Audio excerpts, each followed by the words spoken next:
Welcome to ఏకమైఎస్ academy. ఈ రోజు మనం ఏపీఎస్సి కి సంబంధించి సెకండ్ పార్ట్ లో ఎస్ఎన్టీ కి సంబంధించిన important current affairs APSC group 2 mains point of లో డిస్కస్ చేద్దాం. సో ఆల్రెడీ నిన్నటి వీడియోలో మనం ఎస్ఎన్టీ రిలేటెడ్ ఆల్మోస్ట్ ఒక 25-30 ఇంపార్టెంట్ టాపిక్స్ డిస్కస్ చేసాం. ఈ రోజు కూడా ఇంకొక 25-30 టాపిక్స్ డిస్కస్ చేద్దాం. సో ఈ 50 to 60 ప్రాబబుల్ టాపిక్స్ నుంచి మోస్ట్ ఆఫ్ ద క్వశ్చన్స్ వచ్చే ఛాన్సెస్ ఉన్నవే మనం పిక్ చేసుకుని డిస్కస్ చేయడం జరుగుతుంది. రైట్. సో ఫస్ట్ మనం డిస్కస్ చేస్తున్న టాపిక్ ఏంటి? Coal gasification. So coal gasification అనేది ఎందుకు గవర్నమెంట్ ఇంపార్టెంట్ గా కన్సిడర్ చేస్తుంది అని అంటే, మనకి కోల్ నుంచి పొల్యూషన్ కానీ లేకపోతే కోల్ వల్ల ఇంపోర్ట్ చేసుకోవడం వల్ల ఫారిన్ ఎక్స్చేంజ్ రిజర్వ్స్ కానీ ఇవన్నీ కూడా ఇంపాక్ట్స్, నెగటివ్ ఇంపాక్ట్స్. సో వాటిని తగ్గించడానికి ఏంటి, కోల్ ని మనం ఎక్స్ట్రాక్ట్ చేయకుండానే అండర్ గ్రౌండ్ లో ఉన్న కోల్ లో మనం ఆక్సిడైజ్ చేసినప్పుడు ఎయిర్ అండ్ స్టీమ్ ని వేపర్ ని పంపించినప్పుడు కోల్ ని మనం syn gas or synthetic gas గా కన్వర్ట్ చేయొచ్చు అనమాట. ఆ ప్రాసెస్ ని కోల్ గ్యాసిఫికేషన్ అంటాం. సో దాన్ని అచీవ్ చేయడానికి గవర్నమెంట్ టార్గెట్ పెట్టుకుంది. సో ఈ టార్గెట్ పాయింట్ ఆఫ్ వ్యూ లో న్యూమరిక్స్ కూడా అడగొచ్చు. సో ఇండియా ఏమేమి టార్గెట్ పెట్టుకుంది? 100 మిలియన్ టన్స్ ఆఫ్ కోల్ ని గ్యాసిఫై చేయాలి 2030 కల్లా అని టార్గెట్ పెట్టుకున్నారు. సో ఇక్కడ కోల్ గ్యాసిఫికేషన్ అంటే ఏంటి? It is a thermochemical process. అంటే మనం కోల్ ని ఎక్స్ట్రాక్ట్ చేసి దాన్ని బర్న్ చేస్తే మనకు ఫాజిల్ గా ఎమిషన్స్ వస్తాయి. అలా కాకుండా కోల్ ని అండర్ గ్రౌండ్ లో ఉంచినప్పుడే ఆక్సిడైజ్ చేసి దాంట్లోకి ఎయిర్ స్టీమ్ వేపర్ ని పంపించినప్పుడు దాన్ని మనం syn gas or synthetic gas గా కన్వర్ట్ చేయొచ్చు. సింథటిక్ గ్యాస్ అనేది కార్బన్ డైఆక్సైడ్, కార్బన్ మోనాక్సైడ్ ఇలాంటి వాటిని కంపోజిషన్ అనమాట. రైట్. సో ఇక్కడ హైడ్రోజన్ ఇవన్నీ కలిపి మనకి synthetic gas or syn gas release అవుతుంది. అది కొంచెం క్లీనర్, దాన్ని మనం ఫ్యూయల్ గా వాడుకోవచ్చు అనమాట. సో సింథటిక్ గ్యాస్ అనేది substitute for LPG, liquefied petroleum gas ఏదైతే ఉంటుందో దానికి సబ్స్టిట్యూట్ గా దీన్ని వాడొచ్చు. అండ్ ఎలక్ట్రిసిటీ కూడా జనరేషన్ చేసుకోవచ్చు. రైట్. దీనివల్ల అడ్వాంటేజ్ ఏంటి? ఇంపోర్ట్స్ కాస్ట్ తగ్గుతుంది, ఫారిన్ ఎక్స్చేంజ్ రిజర్వ్ తగ్గుతుంది, అలానే మనం at the same time pollution కూడా తగ్గించవచ్చు. సో ఇది కోల్ గ్యాసిఫికేషన్ కి సంబంధించి తెలుసుకోవాల్సిన ఇన్ఫర్మేషన్. నెక్స్ట్ ఏంటి? Global innovation index 2024. మరి ఇది ఎవరు రిలీజ్ చేస్తారు అంటే వైపో. వైపో అంటే World Intellectual Property Organization. So ఇది యుఎన్ యొక్క స్పెషలైజ్డ్ ఏజెన్సీ. సో ఇది 2024 లో ఇచ్చిన ర్యాంకింగ్స్ ప్రకారం ఇండియా 39th పొజిషన్ లో ఉంది.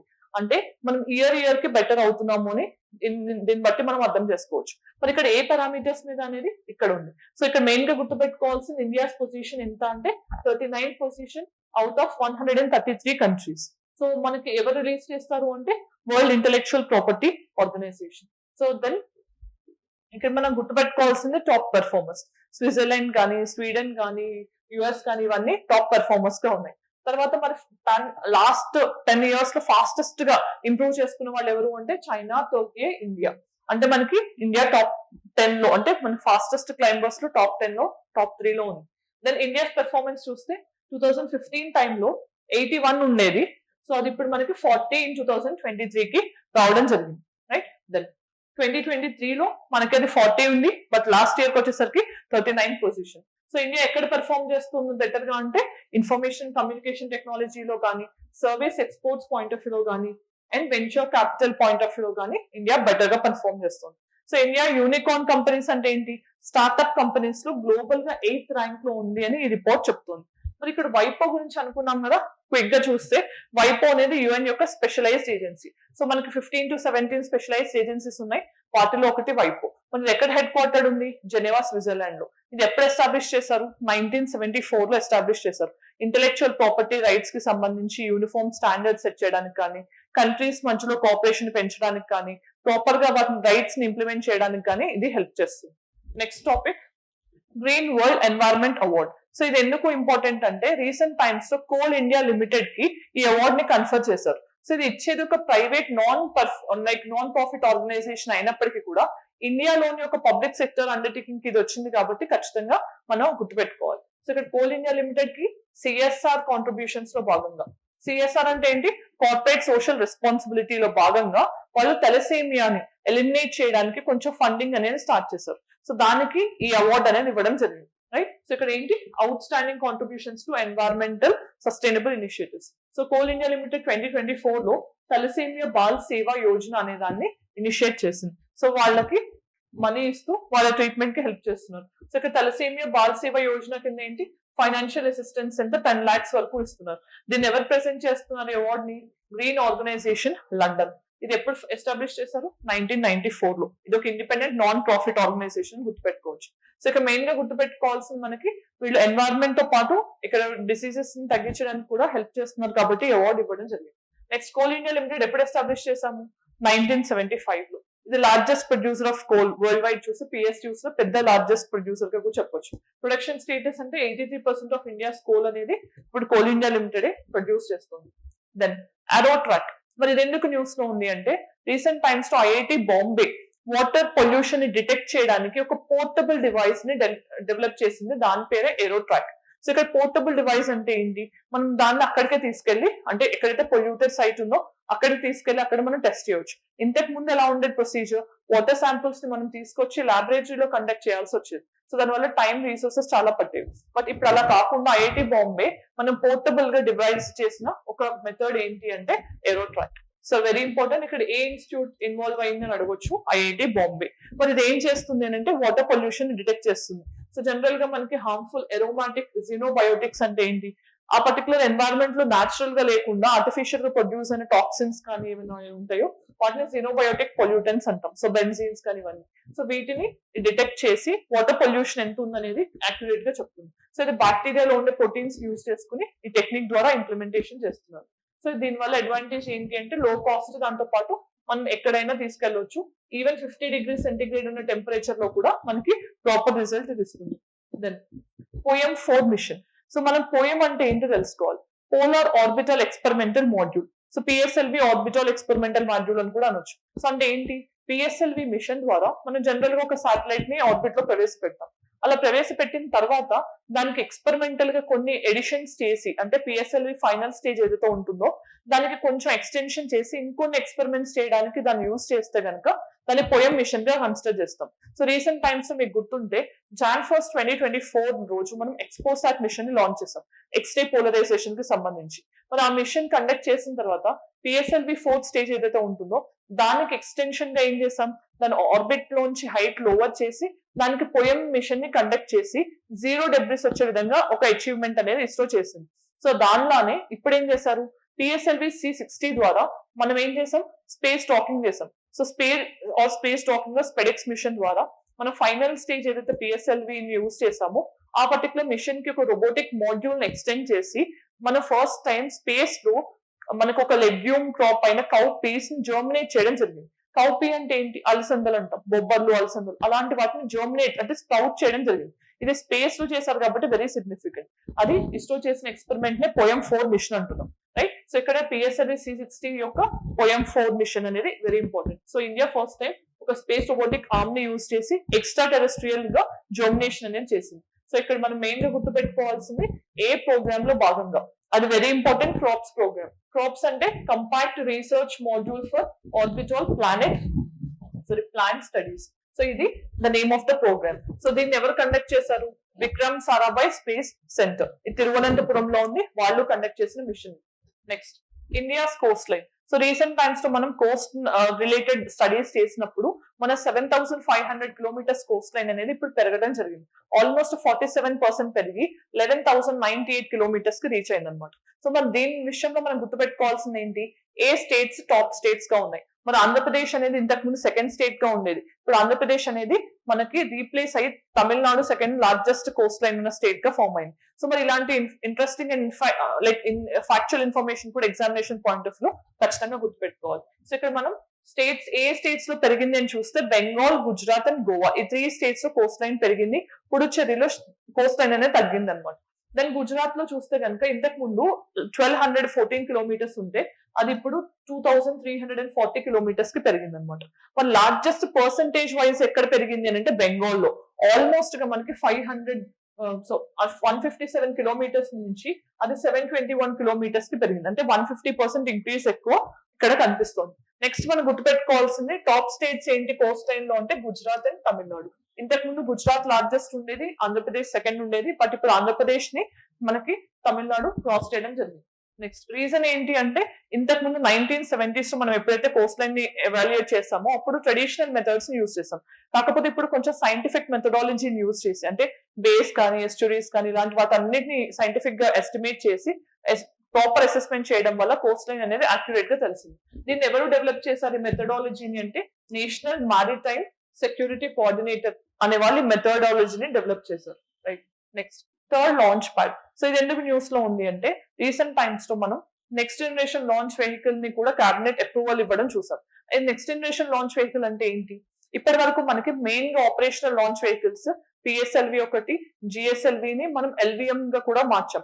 ఎల్విఎం ఒకటి ఉన్నాయి. సో మనకి లైట్ వెయిట్ కొంచెం షార్ట్ డిస్టెన్స్ సాటిలైట్స్ ని తీసుకెళ్లాలి అంటే పిఎస్ఎల్వి, హెవీ సాటిలైట్స్ ని ఇంటర్ ప్లానెటరీ మిషన్స్ కి యూజ్ చేయాలంటే కనుక జిఎస్ఎల్వి ఎల్విఎం యూజ్ చేస్తున్నాం. కానీ ఫ్యూచర్ లో మనం ఇంకా పేలోడ్ ని పెంచాలి, చాలా సుదీర్ఘంగా మనం యూనివర్స్ లో ఎక్స్పాన్షన్స్ చేయాలి, లేకపోతే ఎక్స్ప్లోరేషన్స్ చేయాలి అన్నప్పుడు మనకి పేలోడ్ కెపాసిటీ పెరగాలి, కాస్ట్ తగ్గాలి. అలాంటి ఉద్దేశంతోనే మనం నెక్స్ట్ జనరేషన్ లాంచ్ వెహికల్ ని అప్రూవల్ ఇవ్వడం జరిగింది. సో ఇది ఆల్మోస్ట్ చేయడానికి చాలా టైం పట్టినప్పటికీ కూడా పట్టేటట్టు ఉంది. బట్ అప్పటికి మనకి అడ్వాంటేజ్ ఏంటి అంటే ఇప్పుడున్న ఎల్విఎం ఏదైతే ఉందో దాంతో పోలిస్తే 3 times మోర్ పేలోడ్ ని క్యారీ చేయగలుగుతుంది అండ్ 1.5 times కాస్ట్ తక్కువతోనే ఈ మిషన్స్ ని మనం ఫ్యూచర్ లో లాంచ్ చేసుకోవచ్చు. మరి నెక్స్ట్ జనరేషన్ లాంచ్ వెహికల్ ని మనం డెవలప్ చేసుకుంటున్నాం, బానే ఉంది. కానీ దాన్ని డెవలప్ చేసినప్పుడు దాన్ని లాంచ్ చేయడానికి కూడా ఒక లాంచ్ ప్యాడ్ ఉండాలి కదా.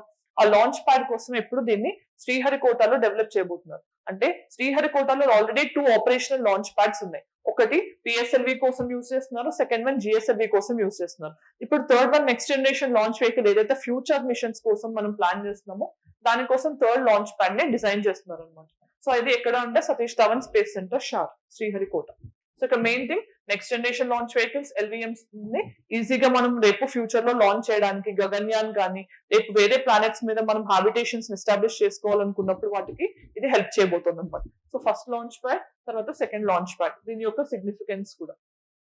Then Bharat Ranbhoomi Darshan. So recent గా 77th ఆర్మీ డే అంటే Jan 15th రోజు సెలబ్రేట్ చేసుకున్న దాన్ని దృష్టిలో పెట్టుకుని మినిస్ట్రీ ఆఫ్ డిఫెన్స్ మనకి భారతీయ రణభూమి దర్శన్ అనే ప్రోగ్రామ్ ఇనిషియేట్ చేశారు with the cooperation of ministry of tourism. మరి భారత్ రణభూమి దర్శన్ అంటే ఏంటి? ఏదైతే వార్ ఆర్ కాన్ఫ్లిక్ట్ జోన్స్ ఏవైతే ఉంటాయో వాటిని మనం విజిట్ చేస్తూ కంట్రీ యొక్క ఆర్మీ గానీ ఆర్మ్డ్ ఫోర్సెస్ మీద ప్రైడ్ పెంచుకుంటూ మనం ఆ ఏరియాస్ మీద టూరిజం ని ప్రమోట్ చేయడానికి ఇనిషియేటివ్ అనేది మెయిన్ గా తెలుస్తుంది. ఇక్కడ మెయిన్ గా మినిస్ట్రీస్ ఎవరు ఇన్వాల్వ్ అయ్యారు? Ministry of defence and ministry of tourism, ఈ రెండు ఇన్వాల్వ్ అయిన మినిస్ట్రీస్.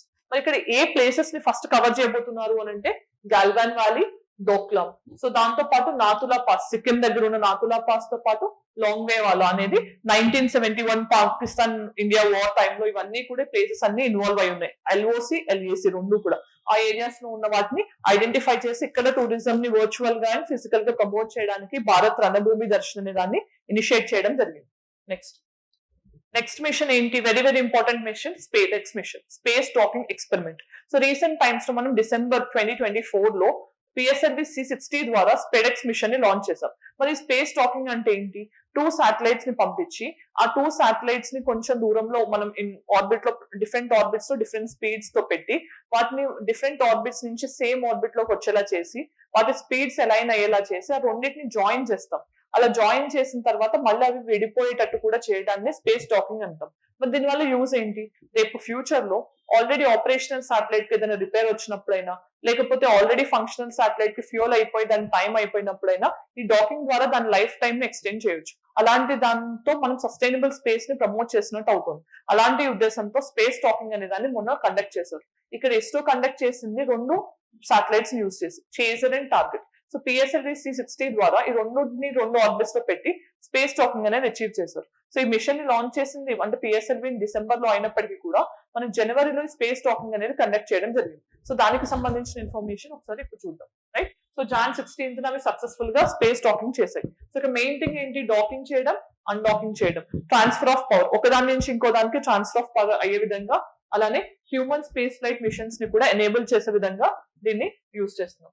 సో ఫీచర్స్ ఏంటి? ఇక్కడ ఉన్న యూజ్ చేసిన satellites 2 chaser and target, each one 220 kgs weight ఉన్నాయి. సో దాన్ని ఫస్ట్ మనం స్టెబిలిటీ అచీవ్ చేసి ఆర్బిట్ ట్రాన్స్ఫర్ చేసి తర్వాత స్పేస్ టాకింగ్ అనేది చేసాం. సో ఈ రెండింటి యొక్క లైఫ్ టైం అనేది 2 years గా ఎస్టిమేట్ చేయొచ్చు. నెక్స్ట్, ఇప్పటి వరకు అచీవ్ చేసిన కంట్రీస్ ఏంటి ఈ స్పేస్ టాకింగ్ ని అని అంటే కనుక యుఎస్ జెమినీ ప్రోగ్రామ్ ద్వారా ఆల్రెడీ వాళ్ళు సక్సెస్ఫుల్ గా స్పేస్ టాకింగ్ చేశారు. రష్యా అనేది మనకి సోయూజ్ మిషన్స్ ద్వారా చేశారు. చైనా అనేది మనకి టియాంగాంగ్ స్పేస్ స్టేషన్, సో వాళ్ళ యొక్క ఓన్ స్పేస్ స్టేషన్ టైంలో కూడా స్పేస్ టాకింగ్ అనేది చేయడం జరిగింది. నెక్స్ట్ ఇండియా విషయానికి వస్తే కనుక ఇండియా ఇప్పుడు స్పేస్ టాకింగ్ చేసిన 4th కంట్రీ అవబోతోంది, అయింది కూడా. Right, so very very important. Next, 3 commissioned ships. So defence point of వ్యూలో మనం రీసెంట్ టైమ్స్ లో జనవరిలోనే INS Nilgiri, INS Surat and INS వాక్షి ని కమిషన్ చేయడం జరిగింది. సో వీటికి సంబంధించిన ఫీచర్స్ ఎవరు బిల్డ్ చేశారు ఇవన్నీ అడిగే ఛాన్స్ ఉంటుంది. వాటి రిలేటెడ్ ప్రాజెక్ట్స్ కూడా చాలా ఇంపార్టెంట్. సో ఇక్కడ మనం మెయిన్ గా 3 కమిషన్స్ చేసిన షిప్స్ కూడా డిఫరెంట్ ఫ్రాగ్మెంట్స్ కి సంబంధించిన అన్ని కూడా ఒకటే రోజు మనం కమిషన్ చేయడం హిస్టరీలోనే ఫస్ట్ టైం. మరి ఫస్ట్ మనం కమిషన్ చేసిన షిప్ ఏంటి అంటే ఐఎన్ఎస్ నీలగిరి.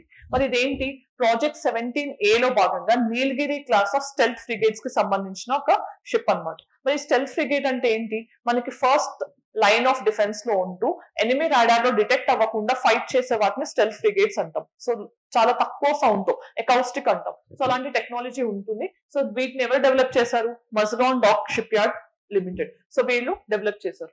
నెక్స్ట్ దీని ఫీచర్స్ ఏంటి అనేది ఒకసారి మీరు చూసుకోవచ్చు.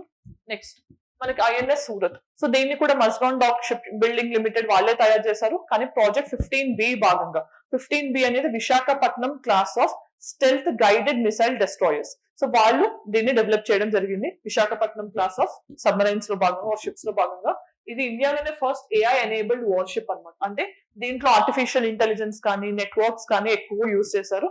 దీని యొక్క ఫీచర్స్ ఏంటనేది ఒకసారి చూసుకోండి. నెక్స్ట్ మనకి ఐఎన్ఎస్ వాక్షిత్. దీన్ని కూడా Mazagon dock ship building limited వాళ్ళు తయారు చేస్తున్నారు. దీన్ని ప్రాజెక్ట్ 75 లో భాగంగా డెవలప్ చేశాం. సో ప్రాజెక్ట్ 75 అనేది మనకి diesel class of submarines, Calvary class of submarines అంటాం, కన్వెన్షనల్ సబ్మరైన్స్. సో దీంట్లో భాగంగా 6 సబ్మరైన్స్ ని మనం డెవలప్ చేసుకున్నాం. దాంట్లో 6th వన్ అయిన ఐఎన్ఎస్ వాక్షిత్ ని రీసెంట్ టైమ్స్ లో కమిషన్ చేయడం జరిగింది. దానికి సంబంధించి మీరు ఇక్కడ ఇంతకు ముందు ఉన్న ఆల్రెడీ 5 సబ్మరైన్స్ ఏంటి అనేది ఈ క్లాస్ కి సంబంధించి చూడొచ్చు. ఐఎన్ఎస్ కల్వరీ ఒకటి, కందేరి ఒకటి, కరాంజ్ ఒకటి, Vela, Vagir, Vagsheer. So recent times 6th one ని మనం కమిషన్ చేయడం జరిగింది. సో ఇప్పుడు 6 కూడా రెడీగా ఉన్నాయి యూస్ కి సంబంధించి. నెక్స్ట్ ఇప్పుడు కమిషన్ చేయడం అనేది ఒక destroyer, guided missile destroyer INS Surat ని, ఫ్రిగేట్ ఆర్ ఫైటర్ అయిన ఐఎన్ఎస్ నీలగిరిని, అండ్ అలానే ఒక సబ్మరైన్ లాంచ్ షిప్ అయిన ఐఎన్ఎస్ వాక్షిత్ ని కూడా ఒకటేసారి కమిషన్ చేయడం హిస్టరీలోనే ఫస్ట్ టైం అన్నమాట. నెక్స్ట్ సో ఇప్పుడు యూపీఎస్సీ ప్రిపేర్ అవుతున్న ఆస్పిరెంట్స్ కి ఒక ముఖ్యమైన అనౌన్స్మెంట్. సో ఇంపార్టెంట్ ప్రిపరేషన్ ఏంటి అంటే revision. So me preparation most important stage is revision it this point of time. So మీకు లెస్ దాన్ 100 days ఎగ్జామ్ కి ఉంది కాబట్టి ఈ టైంలో స్ట్రాటజిక్ గా రివైజ్ చేయడం అనేది మీ సక్సెస్ ని చాలా డిటర్మైన్ చేయడానికి హెల్ప్ చేస్తుంది. సో రివిజన్ అనేది మీకు ప్రాపర్ గా జరగట్లేదు అనుకున్నా, కాన్ఫిడెన్స్ లేదు అనుకుంటున్నా కూడా మీరు ఇక్కడ ఏకం ఐఎస్ అకాడమీలో లాంచ్ చేస్తున్న ర్యాపిడ్ రివిజన్ ప్రోగ్రామ్ లో ఎన్రోల్ అవ్వండి. సో ఈ పర్టికులర్ ప్రోగ్రామ్ అనేది 125 hours లో మెయిన్ ఇంపార్టెంట్ సబ్జెక్ట్స్ అన్నిటిని స్ట్రాటజిక్ గా స్టాటిక్ అండ్ కరెంట్ అఫైర్స్ ని లింక్ చేస్తూ ప్రీవియస్ ఇయర్ క్వశ్చన్స్ ని అనలైజ్ చేపిస్తూ మీకు ప్రాక్టీస్ చేస్తారు. సో ఈ పర్టికులర్ ప్రోగ్రామ్ లో తీసుకునే సబ్జెక్ట్స్ అందరూ కూడా ఎక్స్పర్ట్స్ డీల్ చేస్తున్నారు. మీకు డీటెయిల్ షెడ్యూల్ కావాలి అని అంటే కనుక ఇక్కడ ఉన్న QR కోడ్ ని స్కాన్ చేయొచ్చు. అంతేకాకుండా ఈ మొత్తం ప్రోగ్రామ్ కూడా చాలా తక్కువ కాస్ట్ గా మీకు అవైలబుల్ గా ఉంది, at the cost of 2,999. So ఈ ప్రోగ్రామ్ తీసుకున్న వాళ్ళందరికీ కూడా టెస్ట్ సిరీస్ అనేది 999 కి మాత్రమే అవైలబుల్ గా ఉంది. సో ఈ పర్టికులర్ ప్రోగ్రామ్ తీసుకుంటే టెస్ట్ సిరీస్ కూడా మీరు చాలా తక్కువ రేట్ కి అవైల్ చేసుకోవచ్చు. ఇంకెందుకు ఆలస్యం, ఈ ప్రోగ్రామ్ కి సంబంధించి ఏ డౌట్స్ ఉన్నా, ఎన్రోల్ అవ్వాలన్నా ఈ కాంటాక్ట్ అవుతున్నా ఈ నెంబర్స్ కి కాంటాక్ట్ అవ్వచ్చు. సో ఈ ప్రోగ్రామ్ అనేది 17th March నుంచి స్టార్ట్ అవబోతుంది. ఎంటైర్ ప్రోగ్రామ్ అనేది మీకు 125 hours లో detailed coverage and detailed revision అనేది ప్లాన్ చేయడం జరిగింది. Right. Next 1 rocket 2 missions. So recent times లో రైడ్ షేర్ అనేది ఒక టర్మ్ వచ్చింది. రైడ్ షేర్ అంటే ఏంటి, సో మనం 2 missions ని ఒకటే లాంచ్ ఆర్ రాకెట్ నుంచి లాంచ్ చేయడం జరిగింది. ఈ రెండు కూడా 2 countries యొక్క ల్యాండర్స్ అని చెప్పొచ్చు, lunar landers. Especially US and Japan కూడా మూన్ మీద ల్యాండర్స్ ని పంపించడానికి స్పేస్ ఎక్స్ యొక్క ఫాల్కన్ 9 యూజ్ చేసి ఒకటే రాకెట్ ద్వారా 2 మిషన్స్ ని పంపించారు. అందుకని దీన్ని రైడ్ షేర్ అని కూడా అంటున్నారు. సో ఇలాంటి ఎప్పుడైనా ఫస్ట్ టైం జరిగాయి అంటే అది ఎగ్జామినేషన్ పాయింట్ ఆఫ్ లో అడిగే ఛాన్స్ ఉంటుంది. సో ఇక్కడ ఏ కంట్రీస్ ఇన్వాల్వ్ అయ్యాయి అంటే యుఎస్ అండ్ జపాన్. యుఎస్ కి సంబంధించిన బ్లూ గోస్ట్ అనేది, జపాన్ కి సంబంధించిన రెసిలియన్స్ అనే 2 రాకెట్స్ ని ఆర్ 2 పర్టికులర్ మిషన్స్ ని మనం ఒకటే రాకెట్ అయిన స్పేస్ ఎక్స్ నుంచి పంపించడం జరిగింది. రైట్. సో ఇది ఇంపార్టెంట్. ఇక్కడ దీనికి సంబంధించిన ఫీచర్స్ ఏంటి అనేది ఉంది, ఒకసారి చూసుకోండి. Next first private satellite constellation. So India recent times లో ప్రైవేట్ స్పేస్ సెక్టర్ ని ఎంకరేజ్ చేస్తున్న విషయం మనందరికీ తెలిసిందే. సో మన ప్రైవేట్ స్పేస్ సెక్టర్ కన్స్టలేషన్ అంటే ఏంటి, so first time A group of satellites ని కన్స్టలేషన్ అంటాం. సో వాటిని ఫస్ట్ టైం టెస్ట్ చేశారు. మరి ఎవరు చేశారు అంటే గూగుల్ కి ఎఫిలియేటెడ్ పిక్సెల్ అనేది. సో ఇది ఒక స్పేస్ స్టార్ట్అప్ అన్నమాట. సో వాళ్ళు ఫైర్ ఫ్లై కన్స్టలేషన్ అనే దాన్ని లాంచ్ చేయడం జరిగింది. మరి ఫైర్ ఫ్లై కన్స్టలేషన్ ఏం చేశారు అని అంటే కొన్ని హైపర్ స్పెక్ట్రల్ ఇమేజింగ్ శాటిలైట్స్ ని పంపించారు. సో దీనివల్ల ఏంటి, ఎలక్ట్రోమాగ్నెటిక్ స్పెక్ట్రమ్ లో ఉన్న అన్ని వేవ్ లెన్స్ ని యూజ్ చేసి డిఫరెంట్ కలర్స్ లో మనకి హై రిజల్యూషన్ ఇమేజెస్ ఇవ్వడానికి ఈ hyper spectral imaging satellites help చేస్తాయి. సో మనం రేపు అగ్రికల్చర్ పాయింట్ ఆఫ్ వ్యూ కానీ, zonal mapping point of view, disaster management point of view, mining and minerals point of view అన్నిట్లో కూడా హై రెజల్యూషన్ ఇమేజెస్ ని చూడటానికి ఇది హెల్ప్ చేస్తుంది అనమాట. సో దానికి సంబంధించిన ఇన్ఫర్మేషన్. సో మరి ఇక్కడ ఎవరు హెల్ప్ చేశారు మనకి అని అంటే కనుక ఈ పిక్సెల్ కి గూగుల్ కొలాబరేషన్ ఉంది, అలానే స్పేస్ ఎక్స్ అనేది మిషన్ కి హెల్ప్ చేస్తుంది. సో దీన్ని కాలిఫోర్నియా యుఎస్ఏ నుంచి లాంచ్ చేయడం జరిగింది. ఇది ఒక first private space constellation from India, right. Next, so దీనికి సంబంధించిన ఫీచర్స్ చూసుకోండి, రైట్. సో ఇది ఇండియా యొక్క first private commercial or private satellite constellation. So 6 times more sharper resolution అనేది మనకి లభిస్తుంది. Then atomic energy commission. So nuclear energy point of view చూస్తే కనుక అటామిక్ ఎనర్జీ కమిషన్ అనే దాన్ని రీసెంట్ టైమ్స్ రీకాన్స్టిట్యూట్ చేశారు. సో దానికి సంబంధించిన ఇన్ఫర్మేషన్ చూస్తే ఫస్ట్ టైం దీన్ని 1948 లో డిపార్ట్మెంట్ ఆఫ్ సైంటిఫిక్ రీసెర్చ్ కింద ఎస్టాబ్లిష్ చేశారు. దాని నుంచి దీని తర్వాత డిపార్ట్మెంట్ ఆఫ్ అటామిక్ ఎనర్జీకి ట్రాన్స్ఫర్ చేయడం జరిగింది. సో తర్వాత ఏమైంది అని అంటే మనకి అటామిక్ ఎనర్జీ యాక్ట్ ఆఫ్ 1948 కింద మొత్తం గవర్నమెంట్ ఆఫ్ ఇండియాకి సంబంధించిన అటామిక్ ఎనర్జీ రిలేటెడ్ డెసిషన్స్ అన్ని కూడా వీళ్ళు తీసుకునే విధంగా దీన్ని ఎంపవర్ చేశారు. సో ఇక్కడ మీరు ఏం చేయొచ్చు అనే చూడొచ్చు. అంటే development of nuclear power technology కానీ, ఎక్స్ప్లోరేషన్ కానీ, ప్రాసెసింగ్ కానీ, మినరల్స్ ఐడెంటిఫికేషన్ కానీ, ఇవన్నీ కూడా అటామిక్ ఎనర్జీ కమిషన్ లీడ్ చేయొచ్చు అనమాట. ఇది వీటి యొక్క ఫంక్షన్స్. సో మరి recent times research and development ని కూడా ఎంకరేజ్ చేసే విధంగా దీన్ని ఇంకా స్ట్రెంథెన్ చేయడం జరిగింది. సో దాని తర్వాత ఏమైంది, 1958 మార్చ్ 1 నుంచి అటామిక్ ఎనర్జీ కమిషన్ ని డిఏఈ కింద అంటే డిపార్ట్మెంట్ ఆఫ్ అటామిక్ ఎనర్జీ కింద మళ్ళీ ఎస్టాబ్లిష్ చేయడం జరిగింది. దెన్ ఫర్దర్ గా దీనికి ఫార్ములేటింగ్ ఆఫ్ ద పాలసీస్ కూడా పవర్ ఇవ్వడం జరిగింది. డిఏఈకి సంబంధించిన పాలసీ ఫార్ములేషన్ మనకి అటామిక్ ఎనర్జీ కమిషన్ చేసే విధంగా డెవలప్ చేశారు. మరి రీసెంట్ టైమ్స్ దీన్ని రీకాన్స్టిట్యూట్ చేశారు అనుకున్నాం కదా, మరి ఎవరెవరిని అపాయింట్ చేశారు, TV Somanathan, Manoj Govil and Pankaj Kumar Mishra. So వీళ్ళందరినీ కూడా మెంబర్స్ గా అటామిక్ ఎనర్జీ కమిషన్ ని రీకాన్స్టిట్యూట్ చేయడం జరిగింది. సో ఇక్కడ ఈ రోల్స్ అండ్ రెస్పాన్సిబిలిటీస్ ఏంటి, ఎప్పుడు ఎస్టాబ్లిష్ చేశారు అలాంటివి చూసుకోండి. నెక్స్ట్ భార్గవాస్త్ర. మరి ఇది ఏంటి అంటే ఇది ఇన్కమింగ్ ఏవైతే స్వామ్ డ్రోన్స్ ఉంటాయో వాటిని కౌంటర్ చేయడానికి యూజ్ చేస్తున్న ఒక మిసైల్ సిస్టమ్ అని చెప్పొచ్చు. మైక్రో మిసైల్ సిస్టమ్ అని కూడా చెప్పొచ్చు. ఇండియా యొక్క ఫస్ట్ మైక్రో మిసైల్ సిస్టమ్. అంటే ఇన్కమింగ్ డ్రోన్స్ ఏవైతే ఉంటాయో వాటిని కౌంటర్ చేయడానికి దీన్ని యూజ్ చేస్తున్నారు. సో ఇండియాలో ఇండిజినస్ గా డెవలప్ చేసుకున్న ఫస్ట్ సిస్టమ్ అన్నమాట. సో దీన్ని ఎవరు డెవలప్ చేశారు, ఎకనామిక్ ఎక్స్ప్లోజివ్స్ లిమిటెడ్ వీళ్ళు డెవలప్ చేశారు. సో క్విక్ గా దీన్ని డెవలప్ చేసి మొబైల్ ప్లాట్ఫామ్స్ నుంచి లాంచ్ చేసే విధంగా దీన్ని ప్లాన్ చేయడం జరిగింది. నెక్స్ట్,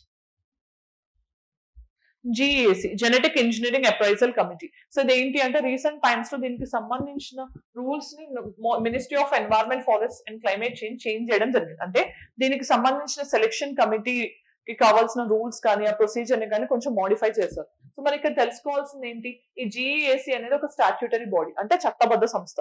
ఏ పర్టికులర్ యాక్ట్ కింద ఎస్టాబ్లిష్ అయింది అంటే ఎన్వైరన్మెంట్ ప్రొటెక్షన్ యాక్ట్ ఆఫ్ 1986 కింద ఎస్టాబ్లిష్ అయింది. మరి దీని మెయిన్ జాబ్ ఏంటి, మ్యానుఫ్యాక్చరింగ్, ఇంపోర్ట్ కానీ export of genetically modified organisms కి సంబంధించి ఏ డెసిషన్ అయినా, అప్రూవల్ అయినా కానీ GEAC నుంచి రావాలి. సో GEAC అనేది మనకి అప్రూవల్ ఇస్తేనే ministry of environment, forest and climate change అది మార్కెట్ లోకి రిలీజ్ చేయాలా లేదా అనేది డిసైడ్ చేస్తుంది. సో ఇప్పటి వరకు మనకి రిలీజ్ అయిన GM క్రాప్స్ ఏంటి అంటే ఒకటే అది BT కాటన్ 2000s లో రిలీజ్ అయింది. తర్వాత నుంచి మనకి ఏ GM క్రాప్ కూడా ఎడిబుల్ సెక్టర్ లో రిలీజ్ అవ్వలేదు, రైట్. సో మరి జెనెటిక్ ఇంజనీరింగ్ అప్రైజల్ కమిటీకి చైర్మన్ గా ఎవరు ఉంటారు జనరల్ గా అంటే సెక్రటరీ లెవెల్ ఆఫీసర్ అనే వాళ్ళు జనరల్ గా చైర్మన్ గా ఉంటారు. ఇక్కడ కన్ఫ్యూజ్ అయ్యేది ఎక్కడ, minister of environment, forest and climate change ని చైర్మన్ గా చెప్తారా అంటే కాదు, right. So ministry of environment కింద ఫంక్షన్ చేస్తుంది.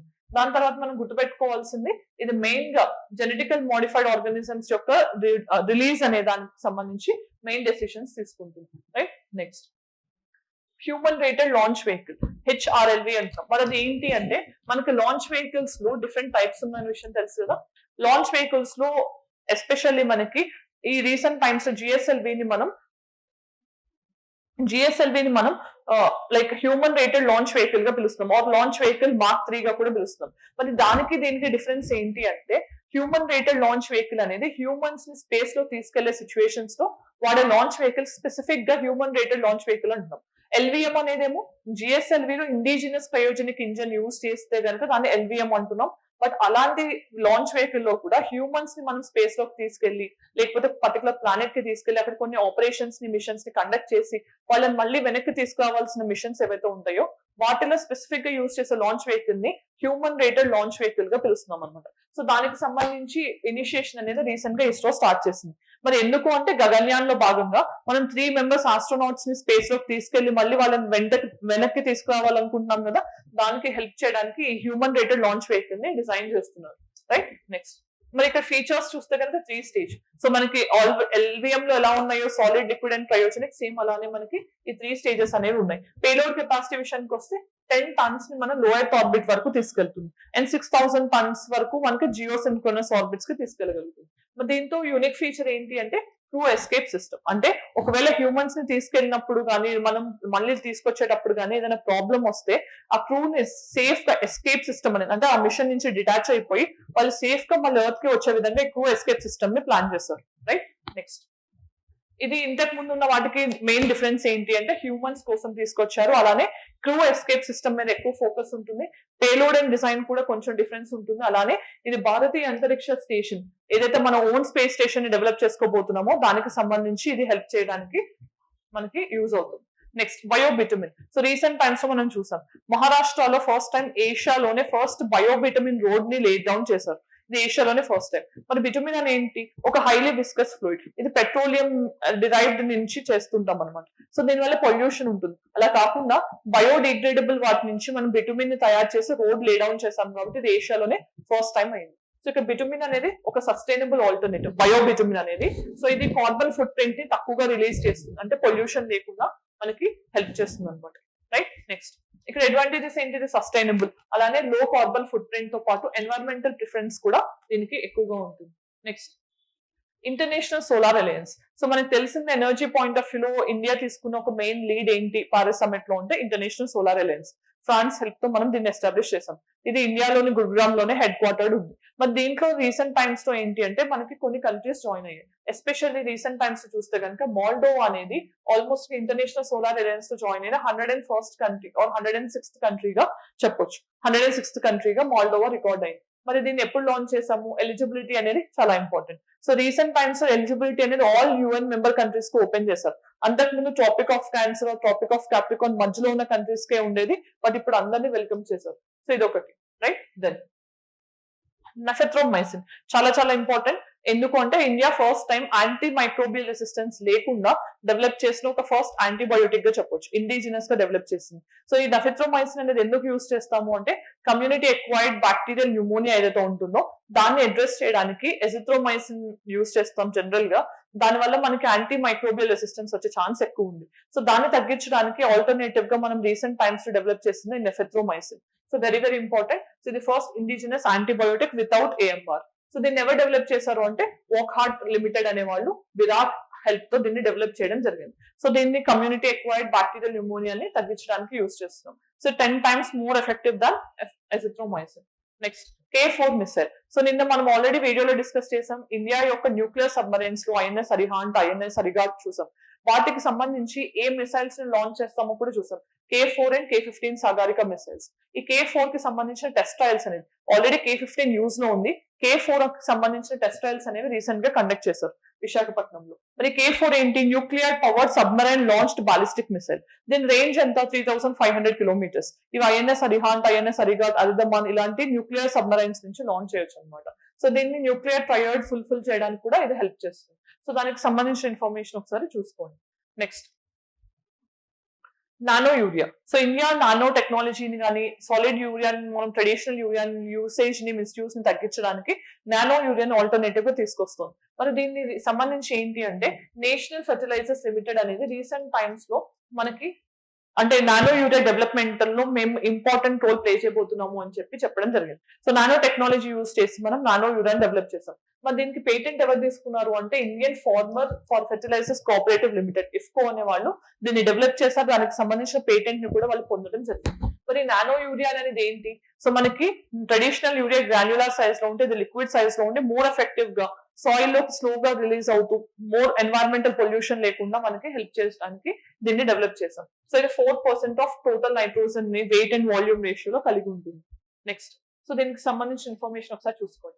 Next compressed biogas. మరి కంప్రెస్డ్ బయోగ్యాస్ అనేది ఏంటి అంటే రీసెంట్ టైమ్స్ లో ఫస్ట్ కంప్రెస్డ్ బయోగ్యాస్ ప్లాంట్ అనేది వరల్డ్ లోనే మనం గ్వాలియర్ మధ్యప్రదేశ్ లో ఇనాగ్రేట్ చేసుకున్నాం. ఈ కంప్రెస్డ్ బయోగ్యాస్ అంటే ఏంటి? సో వేస్ట్ నుంచి మనం జనరేట్ చేస్తాం, బయోమాస్ నుంచి వేస్ట్ నుంచి జనరేట్ చేసిన బయోగ్యాస్ కంప్రెస్డ్ ఫామ్ లో మనం యూజ్ చేసి దాన్ని ఎనర్జీ పాయింట్ ఆఫ్ లో ట్రెడిషనల్ గా వెహికల్స్ కానీ లేకపోతే electricity point of view use చేస్తాం. దీన్ని సిఎన్జీని రీప్లేస్ చేయడానికి ట్రాన్స్పోర్టేషన్ లో కూడా యూస్ చేసే స్కోప్ ఉంది. సో దీన్ని అగ్రికల్చర్ రెసిడ్యూ నుంచి బయోమాస్ నుంచి కన్వర్ట్ చేసి బయోగ్యాస్ గా మనం యూస్ చేసుకోవచ్చు. దానివల్ల ఇంపోర్ట్ కాస్ట్ తో పాటు ఎన్వైరన్మెంటల్ బెనిఫిట్స్ కూడా ఉన్నాయి. దెన్ ఆపరేషన్ ద్రోణగిరి, మరి ఇదేంటి అంటే రీసెంట్ టైమ్స్ లో department of science and technology under ministry of science and technology ఈ ఆపరేషన్ లాంచ్ చేయడం జరిగింది. సో దీని మెయిన్ ఉద్దేశం ఏంటి అని అంటే మనం నేషనల్ జియోస్పేషియల్ పాలసీ 2022 ఏదైతే రిలీజ్ చేసామో దాంట్లో భాగంగా డ్రోన్స్ కానీ ఇలాంటి ఏవియేషన్ కి సంబంధించిన వెహికల్స్ ని యూజ్ చేసి క్వాలిటీ ఆఫ్ లైఫ్ ని ఎలా ఎన్హాన్స్ చేయొచ్చు అనే దానికి దీన్ని ఎగ్జాంపుల్ గా చెప్పొచ్చు. మరి ఇక్కడ మెయిన్ విషయం ఏంటి అంటే పైలట్ ప్రాజెక్ట్ కింద హర్యానా కానీ అస్సాం, ఆంధ్రప్రదేశ్, మహారాష్ట్రలో దీన్ని ఇంప్లిమెంట్ చేస్తున్నారు. సో ఇక్కడ ఆంధ్రప్రదేశ్ అనేది కూడా పైలట్ ప్రాజెక్ట్ లో ఉంది కాబట్టి దీని గురించి మీరు తెలుసుకోవాల్సి ఉంటుంది. దీన్ని అగ్రికల్చర్ పాయింట్ ఆఫ్ వ్యూ కానీ livelihood, logistics and transport point of వ్యూలో యూస్ చేస్తున్నారు. అలానే దీన్ని especially integrated geospatial data sharing interface గా కూడా దీన్ని చెప్పొచ్చు. సో ఇక్కడ మెయిన్ గా మన తిరుపతికి సంబంధించిన నవస్కార్ ఐ హబ్ ప్రోగ్రామ్ అనేది ఆర్ ఫౌండేషన్ అనేది ఇన్వాల్వ్ అయి ఉంది. ఈ పర్టికులర్ థింగ్ ని కూడా మీరు గుర్తుంచుకోవాలి. నెక్స్ట్, ఈ జియోస్పేషియల్ పాలసీ ఇన్నోవేషన్ యాక్సలరేటర్స్ అనేది ఐఐఎం కల్కత్తా, ఐఐటి రోడ్పూర్ తో పాటు IIT Kanpur and Bombay collaboration తో దీన్ని ఇంప్లిమెంట్ చేస్తున్నారు. ఇంప్లిమెంటింగ్ ఏజెన్సీ కూడా ఒకసారి చూసుకోండి. నెక్స్ట్, మరి లాస్ట్ టాపిక్ ఏంటి అంటే ఇండియాకి సంబంధించిన renewable energy targets. So recent times లో మనం ఎంత రెన్యూవబుల్ ఎనర్జీని ప్రొడ్యూస్ చేసామని చూస్తే నవంబర్ 2024 కల్లా మనం 200 గిగావాట్స్ రెన్యూవబుల్ ఎనర్జీ నుంచి ప్రొడ్యూస్ చేయడం జరిగింది. సో ఇది చాలా చాలా పొటెన్షియల్ ఏరియా క్వశ్చన్స్ అడగడానికి. సో మీరు ఖచ్చితంగా లాస్ట్ ఇయర్ ఎంత ఉండేది ప్రొడక్షన్ అంటే 2023 లో ఎంత ఉండేది, సో సోలార్ కానీ విండ్ కానీ హైడ్రో కానీ ఇప్పుడు ఎంత ఇంక్రీజ్ అయింది, ఓవరాల్ గా ఎంత కెపాసిటీ అచీవ్ చేస్తాం, ఇవన్నీ కూడా నెంబర్స్ తో పాటు గుర్తుపెట్టుకునే ఛాన్స్ తీసుకోవాలి. రైట్, నెక్స్ట్ ఇక్కడ ఏంటి అంటే టోటల్ రెన్యూవబుల్ ఎనర్జీ కెపాసిటీ అనేది మనకి లాస్ట్ ఇయర్ తో పోలిస్తే 24.2 గిగావాట్స్ పెరిగింది. సో మనకి ఎంత టోటల్ గా రీచ్ అయ్యాము అంటే 203 గిగావాట్స్ ఆఫ్ రెన్యూవబుల్ ఎనర్జీ మనం ప్రొడ్యూస్ చేస్తున్నాం. దానికి సంబంధించి నాన్ ఫాసిల్ కెపాసిటీ అంటే ఏంటి, రెన్యూవబుల్ ఎనర్జీకి నాన్ ఫాసిల్ కి డిఫరెన్స్ ఏంటి అంటే రెన్యూవబుల్ ఎనర్జీ పాయింట్ ఆఫ్ లో న్యూక్లియర్ ఎనర్జీని యాడ్ చేయం, కానీ నాన్ ఫాసిల్ లో న్యూక్లియర్ ఎనర్జీ జనరేషన్ కూడా యాడ్ చేస్తాం. అది 8 గిగావాట్స్ సుమారుగా ఉంది. సో దానివల్ల ఏంటంటే రెన్యూవబుల్ కి నాన్ ఫాసిల్ కి ఒక 8 గిగావాట్స్ డిఫరెన్స్ ఉంటుంది. మరి ఇక్కడ మెయిన్ గా గుర్తుపెట్టుకోవాల్సిన సోలార్ విషయంలో 20.1 గిగావాట్స్ అనేది ఈ ఇయర్ యాడ్ అయింది. అంటే లాస్ట్ ఇయర్ 2023 తో పోలిస్తే మనం 2024 కల్లా 20 గిగావాట్స్ ఆఫ్ ఎనర్జీని జనరేట్ చేయగలిగాం సోలార్ నుంచి. సో మనం ఇప్పుడు చూస్తే కనుక సోలార్ కెపాసిటీ ఇన్స్టలేషన్స్ వైజ్ చూస్తే కనుక మనకి 250.57 గిగావాట్స్ ఆఫ్ ఇన్స్టాల్డ్ కెపాసిటీ ఇండియాలో ఉంది. విండ్ పవర్ పాయింట్ ఆఫ్ లో చూస్తే కనుక 7.8% ఇంక్రీజ్ అయ్యి ప్రస్తుతం 47.7 గిగావాట్స్ గా ఉంది. దెన్ హైడ్రో అండ్ న్యూక్లియర్ చూస్తే హైడ్రోనేమో 46.93, న్యూక్లియర్ పాయింట్ ఆఫ్ వ్యూలో 8.18 గిగావాట్స్ అనేది ఎనర్జీ కెపాసిటీగా ఉంది. రైట్, సో ఇవన్నీ కూడా ఈ రోజు SNT కి సంబంధించిన important topics APPSC group 2 mains దృష్టిలో పెట్టుకుని డిస్కస్ చేయడం జరిగింది. మీకు ఇనిషియేటివ్ నచ్చినట్లయితే మీ ఒపీనియన్ కామెంట్ సెక్షన్ చెప్పండి. మీకు ఇంకా కావాల్సిన టాపిక్స్ ఏవైతే ఉన్నాయో ఎన్వైరన్మెంట్ అండ్ ఎకానమీ అవి కూడా నేను త్వరగా వీడియోస్ చేసి మీకు 1-2 days లో మీకు ఇవ్వడానికి ట్రై చేస్తాను. Thank you for watching. All the very best.